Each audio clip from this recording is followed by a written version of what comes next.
হয়তো আপনি গুনাহের সমুদ্রে ডুবে গেছেন, মনটা ভারী, বুকটা চাপা।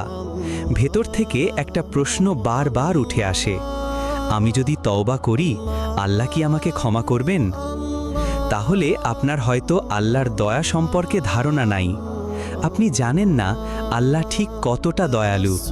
আল্লাহর দরজা কখনোই বন্ধ হয় না। রাসূল সাল্লাল্লাহু বলেছেন, আল্লাহ সেই বান্দার তওবায় এত বেশি খুশি হন যতটা খুশি হয় সেই মানুষ যে মরুভূমিতে হারিয়ে ফেলা উট হঠাৎ ফিরে পায়।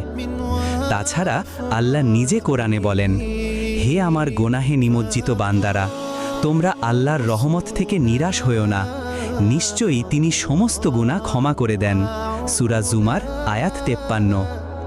আল্লাহ তোমার অতীত দেখেন না, তিনি দেখেন তুমি এখন কোন পথে হাঁটছো।